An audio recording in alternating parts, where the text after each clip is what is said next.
तो दोस्तों, आज मैं सुनाने जा रहा हूँ एक और अनोखी कहानी जो कि नीरज की है।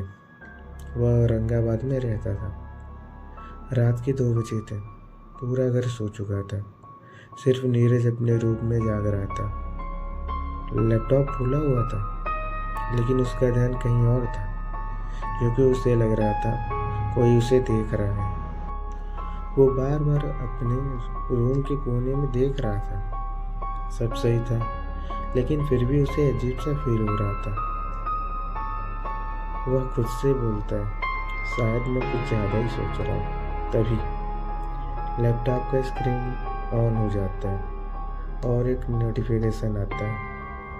ये देख के वो लैपटॉप की ओर जाता ही है कि कैमरा भी ऑन हो जाता है। नीरज शॉक हो जाता है। ये किसने किया? वो तुरंत लैपटॉप चेक करता है। कैमरा सच में ऑन, लेकिन उसमें जो दिख रहा होता है वो उसका रूम नहीं होता। उसका दिल तेजी से धड़कने लगता है। स्क्रीन में एक डार्क रूम दिख रहा होता है और उस रूम में एक कुर्सी पे कोई बैठा होता है। उसका फेस अंधेरे में छुपा हुआ था। नीरज धीरे से बोलता है, कौन है तू?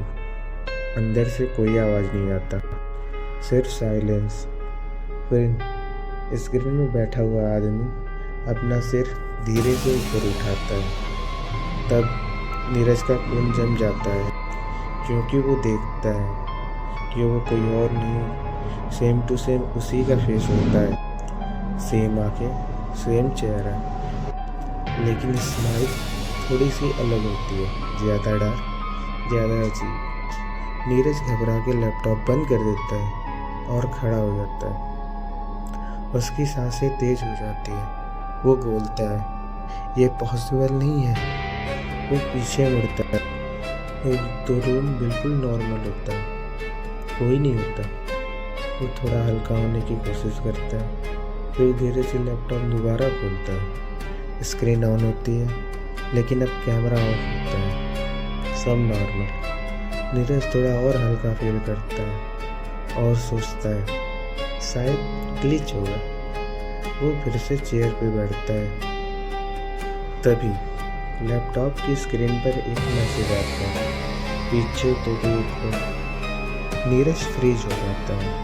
उसका गला सूखने लगता है। वो धीरे से अपनी गर्दन घुमाता है। रूम के कोने में अंधेरा थोड़ा गहरा लग रहा होता है और उस अंधेरे में कोई खड़ा होता है।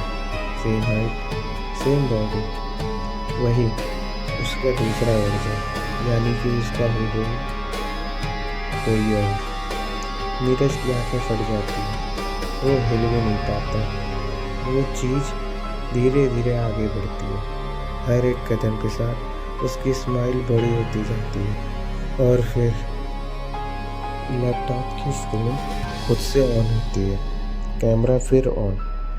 अब स्क्रीन में दिख रहा होता है, नीरज अपनी चेयर पे बैठा है, बिल्कुल सीधा और शांत, और उसके पीछे कोई खड़ा है।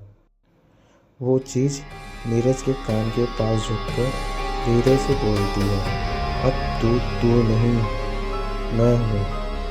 इतना सुनते ही नीरज बेहोश हो जाता है। अगली सुबह उसके घर वाले उसके रूम में जाते हैं और देखते हैं कि नीरज के रूम में नीरज नहीं है, लेकिन उसका लैपटॉप खुला होता है और उस पर एक लाइन लिखी होती है, कभी कभी कैमरा सच दिखा देता है।